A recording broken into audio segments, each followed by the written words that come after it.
Salut à tous les amis, j'espère que vous allez bien. On se retrouve aujourd'hui pour une nouvelle vidéo. Dans cette vidéo, on va donc parler avec Benjamin Da Silva, le présentateur, le commentateur de match sur beIN Sport. Il nous évoque donc son avis concernant le Classico de ce week-end, les joueurs Vinicius, Araujo, les duels, le mercato, etc., etc. Donc bon visionnage à tous et évidemment un remerciement énorme pour Benjamin Da Silva qui nous a donné du temps pour pouvoir vous produire cela. Bon, je voulais te poser quand même quelques questions par rapport au Classico donc, qui aura lieu ce week-end. Tout Oui, d'abord, vous allez être sur place. ouais. Ah, donc super. En plus, match importantissime. Il y a 9 points d'écart, comme tu le sais. Pour toi, ça va être quoi les clés du Classico? Je pense que je pense que la clé, c'est c'est le Barça qui la détient. Le Barça joue à la maison. S'il gagne, ça fait plus 12. Donc pour moi, s'il gagne le Classico, le titre est maintenant assuré. Donc je pense que ça va être à certains joueurs vraiment d'être au niveau. Je pense à Lewandowski, évidemment. Il va falloir qu'il soit décisif parce que là, c'est un grand match. Et je pense qu'il a besoin de marquer dans ce type de rendez-vous. Il y aura le retour de Pedri aussi. Et Ah, ça, je pense. Ouais. justement, il y a une info qui vient tout juste de tomber sur Pedri. Vas-y, Il sera vas-y. probablement absent pour le Absent? Classico. Ouais, J'avais lu hier qu'il était revenu à l'entraînement et qu'il allait sans doute ouais, revenir. justement. Ce matin, Ah bah, il aurait rechuté, donc mauvaise nouvelle pour le Barça qui perd. Donc ouais. pour moi, le meilleur joueur de l'équipe. Ouais, ça c'est vraiment une mauvaise nouvelle pour le coup. Après voilà, moi je dis la responsabilité sur Lewandowski, sur un joueur comme De Jong et voilà quoi. C'est pas le même contexte pour le Real parce que le Real va évidemment tout faire pour gagner, mais même s'ils gagnent, ils reviennent à 6 points en sachant qu'eux ils sont qualifiés pour les quarts de la Ligue des Champions. Donc je pense que si le Real gagne, ça va tout relancer. Donc on va voir. Il y a également un élément qui va être capital pour ce match. Pour moi, c'est le duel entre Vinicius et Ronald Araujo. Donc, comment toi tu vois ce duel? Euh, pour moi, Vinicius, aujourd'hui, c'est l'un des meilleurs attaquants au monde, très clairement. Je reste admiratif devant la progression qu'il a faite en très peu de temps. Je me souviens, ses premiers matchs, moi, j'étais hyper sceptique. Il ratait beaucoup. Euh, Franchement, et là, maintenant, c'est devenu un crack. Je veux dire, il a tellement confiance en lui, les duels, il y va. Donc, je pense qu'il craint pas du tout Araujo. Et puis, Vinicius, Araujo, je trouve que c'est pour moi l'un des meilleurs défenseurs au monde aujourd'hui quand il est central. Après, je pense que Vinicius, il sait qu'il a un atout, c'est la vitesse. Et je pense que si Vinicius, il réussit ses deux, trois premiers dribbles sur Araujo, je pense il peut avoir l'ascendant, mais bon, on est là sur quand même deux grands joueurs, mais chacun dans son domaine respectif, quoi. Non, de toute façon, maintenant, pour arrêter Vinicius, on le voit, il faut être plusieurs. Il faut être plusieurs, c'est un joueur qui est impressionnant et il faut que ça soit clairement l'animation défensive qui soit entièrement solide contre Vinicius. Ouais, puis bon, tu mets toute l'attention sur Vinicius, mais il faut pas non plus laisser Benzema. Ouais, exactement. Donc, aujourd'hui, le Real a vraiment une attaque merveilleuse, hein. Et moi, dans cette attaque, j'inclus Rodrigo. Je sais que c'est pas encore un titulaire indiscutable, mais moi, je dis aussi que Rodrigo, ça va être un crack. Donc, ouais, ça va être un bon match. Ouais. Et en plus, historiquement, ces dernières années, on va dire qu'au Camp Nou, le Real Madrid, il y arrive plutôt bien, alors qu'au Bernabéu, c'est plutôt le Barça. Donc là, ça va être super intéressant de voir si le Barça va continuer à domicile à être défensif, comme on le voit quand même sur les derniers Classicos. En Copa del Rey, on l'a vu, hein, le Real était supérieur dans le jeu, mais finalement, le Barça défensivement a tenu. Est-ce que toi, tu t'attends à une telle physionomie de match au Camp Nou? Je crois effectivement que le Barça, quoi qu'il arrive, ils sont leaders de la Liga, mais on sent que c'est un club qui est pas tout à fait serein. Les performances en Coupe d'Europe, malheureusement, à chaque fois, ça les remet bien en place. Mais c'est pour ça que je pense qu'en Liga, maintenant, ils vont se baser sur cette super puissance défensive qu'ils ont, les Barcelonais. Moi, je trouve qu'Araujo Christensen, c'est ce qui se fait de mieux aujourd'hui. Et parfois, quand je commente les matchs, je dis, mais ça, c'est presque un sacrifice pour Koundé, en fait. Parce que moi, je pensais que l'avenir, ça serait Koundé Araujo. Et aujourd'hui, donc Koundé, il est presque contraint de jouer le latéral. Donc on va voir comment ça va se passer pour l'animation de la défense. Mais oui, aujourd'hui, le Barça, en Liga, c'est une défense improbable, enfin extraordinaire. Et je pense que oui, que Xavi et ses joueurs vont continuer comme ça. Ils vont pas révolutionner, ils vont pas tout changer. Ils savent que ça fait partie presque de leur avantage numéro un dans ce match. Donc oui, je vois pas une stratégie hyper offensive du Barça. D'accord. Et comment tu expliques la différence du Barça qu'on voit en Coupe d'Europe et en Liga, avec une défense super solide en Liga, alors qu'en Coupe d'Europe, bon, les buts, même en Copa del Rey, on prenait beaucoup de buts. Donc c'est assez étonnant de voir cette Ouais. différence. Comment tu l'expliques? C'est pas les mêmes matchs, c'est pas les mêmes adversaires, c'est pas la même pression. Aujourd'hui, la Ligue des Champions, on sait déjà, c'est un niveau qui est largement c'est un niveau au-dessus de la Liga. Aujourd'hui, la Liga, le championnat, il est un peu moins fort qu'avant. Ça, j'ai envie de dire que c'était presque un moment envisageable vu les talents et les cracks qui sont partis. Mais oui, il y a une différence parce qu'aujourd'hui en Liga, voilà, ça tient la route, ça peut tenir la route parce que le niveau est peut-être un peu plus faible.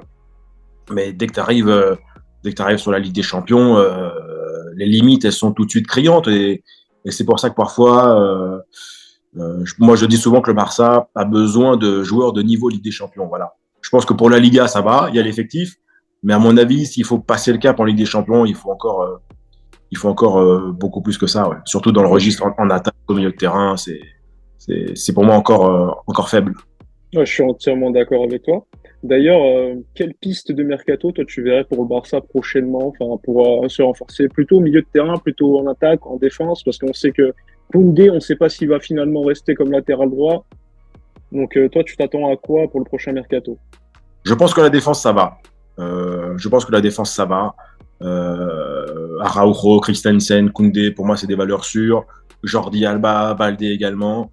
Il y a un creux à droite, mais ça fait des années que ça dure, hein, depuis que Daniel Alves n'est plus là. Donc, c'est pas normal pour moi qu'un club comme Barça n'ait jamais trouvé un latéral droit depuis Alves qui s'impose. Pour moi, le chantier, il y a un gros chantier au milieu et en attaque, très clairement. Pour moi, un joueur comme Bernardo Silva ou Gundogan, voilà, ça pour moi, c'est vraiment des joueurs de haut niveau, classe mondiale. Et ça, pour moi, c'est des joueurs, tu les intègres dans l'équipe, le niveau de l'équipe, il s'élève direct. Je pense que le Barça a besoin de ça au milieu de terrain et en attaque aussi. Lewandowski, pour moi, reste intouchable. Je pense que dans les couloirs, il faut là aussi un joueur dont tu es sûr de la valeur. Rafinha, moi j'aime bien Rafinha, mais c'est un joueur qui est irrégulier. C'est un joueur il a des creux pendant certains matchs, on le voit plus, il marque plus, et là en ce moment il arrête pas de marquer. Dembélé, je pense que c'est un joueur de très haut niveau. Malheureusement, il y a toujours un peu quelques blessures. Donc pour moi, d'abord le milieu de terrain, et puis dans les couloirs, il faut changer ça. Mais bon, le Barça a plus d'argent, donc ça va pas se faire au prochain mercato. Hein. On verra, on verra. On ne sait jamais, l'été dernier, on disait ça, et finalement, Ouais, on a été ouais. surpris. Oui, Donc, mais moi, bon, je vais... regarde au final les joueurs qui sont arrivés. Moi, je trouve que les joueurs qui arrivent au Barça ces derniers mois, ces dernières saisons, c'est des bons joueurs, mais ça manque de haut niveau, quoi. Ouais, je suis d'accord, il faut vraiment signer des joueurs fiables, et les joueurs fiables, généralement, ça coûte beaucoup d'argent. C'est pour ça qu'il y a une piste comme Gundogan, comme tu as dit tout à l'heure, qui est libre de tout contrat, c'est Bien vraiment une sûr. piste idéale. En plus, l'été dernier, on a quand même pris Lewandowski, qui est un joueur, on va dire, assez important, Pedri qui progresse, Gavi qui progresse, on a De Jong. Je suis d'accord avec toi qu'il faut quand même renforcer l'équipe de manière générale. Mais encore une fois, il y a des postes, comme tu l'as dit, à droite, il y a Dembélé qui est très irrégulier, qui est souvent blessé. Parfois, il est exceptionnel. Rafinha, c'est un petit peu pareil. À gauche, Ferran en dessous, on voit clairement qu'ils n'ont pas le niveau. On a vu que sur certains matchs, on mettait plutôt Gavi. Donc toi, comme tu l'as dit tout à l'heure, tu penses vraiment à une top signature, enfin un joueur confirmé à ce poste d'ailier gauche, ou finalement, pourquoi pas mettre un milieu de terrain. Oui, moi, pour moi, il faut renforcer les deux secteurs. Mais la priorité, pour moi, ça reste le milieu de terrain. Pour moi, vraiment, t'as- il faut faire l'équipe autour de De Jong et de Pedri. Voilà. Ouais, je suis Ça, pour moi, d'accord. c'est indispensable. Pour moi, ces deux joueurs sont indispensables et il faut trouver le crack, le joueur, le Gundogan, le Bernardo, qui va aller avec eux et qui va tout de suite encore plus élever le niveau de jeu. D'accord, ouais, je suis d'accord de toute façon avec toi. Pour l'été prochain, je voulais te poser également une question, mais juste avant, je voulais revenir un petit peu sur les classicos. Pour toi, ça a été quoi le classico qui t'a le plus marqué, que tu as commenté? Écoute, les classicos, quand il y avait Messi, Suarez, Neymar, Bale, Benzema, Ronaldo, c'était des trucs de fou. Franchement, je crois que c'est les plus grands matchs que j'ai jamais commentés. Y en a un qui m'avait frappé. C'était au Bernabéu quand Barcelone gagne 4-3. 2013-2014, C'est ça. Et il y a eu avec ce le match-là, triplé, ouais, triplé de Messi, ouais. il y avait eu une intensité incroyable. Ça partait dans tous les sens. Voilà. Donc celui-là, pour moi, c'est celui qui m'a le plus marqué, mais il y en a eu tellement. Il y a eu des gifs, il y a eu 4-0. Vous avez gagné 4-0 au Bernabéu. Enfin, il s'est passé tellement de choses. La célébration, la célèbre de Messi quand il enlève son maillot. Enfin, voilà. Mais pour moi, ouais, le 4-3, pour moi, c'est l'exemple même de ce que représentait à l'époque le Barça et le Real. Deux grandes équipes, deux jeux offensifs, et c'était un bonheur de fou, quoi. Ouais, tu m'étonnes, tu m'étonnes. Mm. Je voulais te poser une question concernant Gavi, parce qu'on sait que je vous écoutais la dernière fois lors d'un match avec Omar, où bon, vous voyez que vous compariez Pedri et Gavi. Bon, vous voyez que Pedri, pour tout le monde, je pense, de manière générale, Pedri est tellement exceptionnel. Toi, tu penses quoi de Gavi de manière générale? Est-ce que on doit l'installer comme un titulaire définitivement, ou est-ce que ça doit être un joueur de complément pour l'instant et petit à petit l'installer dans le 11 titulaire? Je pense que tout a été trop vite pour moi autour de Gavi. Je pense que le Barça en a fait beaucoup trop, même en termes de communication. On sentait que j'ai senti vraiment que Gavi c'était devenu entre guillemets le totem de la Masia. C'était pour dire, regardez, on sort encore des grands joueurs. Lui, il a 17 ans. Moi, je trouve que tout a été trop vite autour de lui. Luis Enrique, il l'a pris en sélection. Je crois qu'il avait fait même pas 5 matchs avec Barcelone. Ça, pour moi, c'est démesuré complètement. Et je trouve que pour moi, il est aujourd'hui un titulaire indiscutable, mais que c'est encore trop tôt.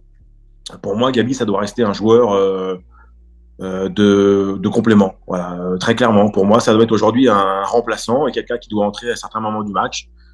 Parce que tu vois, on parlait avec Pedri. Voilà, Pedri, il a un truc, il a du génie. Gabi, il est dans un autre style. Lui, c'est un mec qui va aller harceler, qui va aller. Voilà, il est moins dans la finesse technique, tu vois. Donc moi, je pense que Gabi, il y a eu tout le monde s'est emballé de manière énorme autour de lui et très rapide. Moi, je reste beaucoup plus mesuré. J'attends de voir aussi à quel poste il peut s'imposer. Alors, parfois, il joue avancé. Pour moi, c'est pas un attaquant.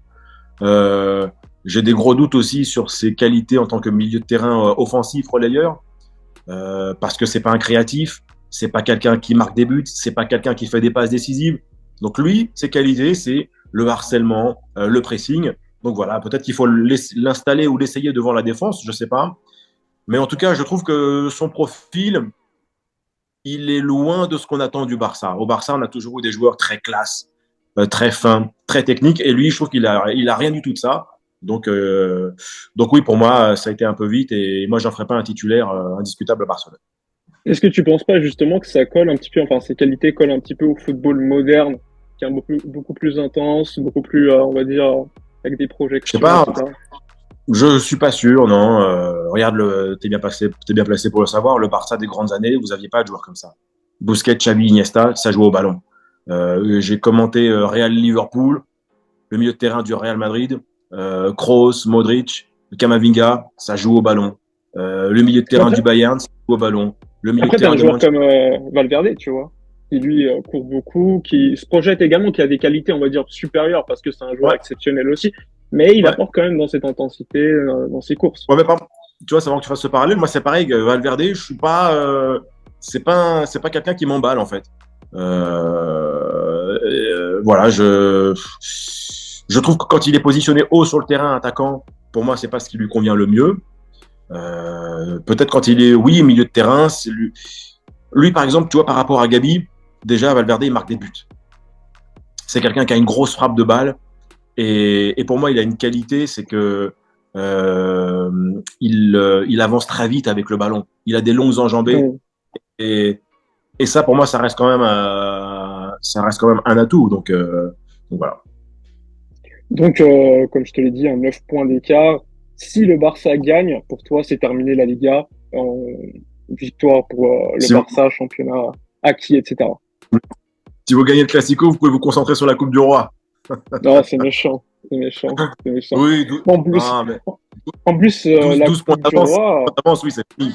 Comment? ouais, en plus la Coupe du Roi, ça va être très compliqué, même si c'est au Camp Nou, etc. Moi, je suis pas très confiant. Surtout que si Pedri et Dembélé ne sont pas là pour le match retour, encore une fois, comme le Non. match de Liga, ça va être très compliqué. Ouais. Mais, mais le Barça, je trouve que vous avez quand même une grosse qualité cette saison en championnat, c'est d'avoir gagné tous les matchs difficiles. Tu vois, les déplacements à la Real Sociedad, chez l'Atlético, chez le Betis. Voilà, ça, je trouve que c'était vraiment des matchs compliqués qui pouvaient remettre le titre en question. Et non, à chaque fois, Barcelone a gagné. Et moi, je pense que c'est surtout ce genre de match que vous allez gagner le championnat. Mais du coup, en termes de jeu, hein, clairement, on est vraiment très critique par rapport à ce que propose l'équipe. Toi, tu penses quoi? Est-ce qu'on doit laisser quand même une saison supplémentaire à Xavi en termes de jeu pour qu'il installe, laisser un petit peu de continuité pour que définitivement on le juge que l'année prochaine? Ou là, tu te dis franchement au niveau du jeu, c'est plus possible. S'il n'y a pas de titre en fin de saison, bye. C'est un peu. Je pense que Xabi, j'ai l'impression qu'il a une aura, une forme un peu d'immunité encore pendant quelques mois. Bon, moi, je vois pas le titre lui échapper, honnêtement. Après, c'est sûr, si le Barça n'est pas champion, il y aura beaucoup de choses à remettre en question. Donc, oui, il peut être menacé, clairement. Après, est-ce que. C'est ça qu'il faut. La question, c'est pas est-ce qu'il faut virer Xavi, c'est est-ce qu'un autre entraîneur ferait mieux à sa place. Mm. Voilà. Déjà, si tu vires Xavi, tu prends qui? et, et est-ce que son successeur ferait mieux à sa place? Voilà, je pense que le club a des moyens très limités, que le mercato pour moi a été raté. Mettre autant d'argent sur un joueur comme Ferran Torres, pour moi, c'est une erreur. Voilà, donc je pense que Xavi, je pense qu'il faut le garder encore un peu quoi qu'il arrive. D'accord. Bon, juste pour finir, un petit pronostic pour le match de ce week-end. Un prono, franchement, j'aimerais bien qu'on passe un grand moment, qu'on s'emballe un peu. Allez, je dirais un 3-2 Barcelone. Ah, cool. Buteur, Comment? les buteurs. Les buteurs, tu m'en demandes beaucoup. Ah ouais, Euh, Benzema marque, c'est sûr. Lewandowski marque. Voilà, donc, et pourquoi pas aller un De Jong, il mérite. Moi, je trouve que c'est un joueur que j'adore et j'espère qu'il va briller dans un match comme celui-ci. Donc voilà. Après, enfin, j'ai pas de, entre guillemets, j'ai pas de préférence, tu vois. On me pose souvent la question, t'es pour le Barça, t'es pour le Real, Mm. t'es pour machin. Moi, j'ai toujours envie que le championnat soit le plus longtemps possible indécis pour qu'on ait un max de suspense. Mais je sais pas, là, je sens un truc pour le Barça. Ok. Bah, cool, hein, pour nous, en tout cas. Donc, je te remercie d'avoir donné un petit peu de temps pour nous. Et surtout, comme je te l'ai dit en début de vidéo, en début de visio, ça fait super plaisir de pouvoir discuter directement avec toi. Et si je me fais le porte-voix un petit peu de tous les supporters, que ce soit du Real ou du Barça, je voulais te remercier pour ce que tu fais toi et surtout avec Omar. Votre duo, il y a tellement d'alchimie en fait que ça se ressent en direct à travers l'écran. Bah, merci, c'est très gentil. On prend énormément de plaisir à commenter la Liga. Et voilà, moi, évidemment, je suis sur les réseaux, je vous suis, je regarde tout ce qui se passe. Et je trouve qu'on a la chance avec la Liga d'avoir des communautés comme ça qui sont très actives. Vous, ce que vous faites, même pour le Real, pour l'Atlético, enfin voilà, là aussi, je vous dis bravo comme ça, vous investir autant dans votre passion, dans votre club et vous donner les moyens d'informer aussi les gens qui vous suivent. Vous avez encore plus de mérite que moi. Ouais, c'est gentil, merci. Bon, je te Voilà. laisse. Ok. C'était super de pouvoir parler avec toi et puis je te souhaite une bonne journée. Merci beaucoup. À bientôt. À bientôt. Ciao.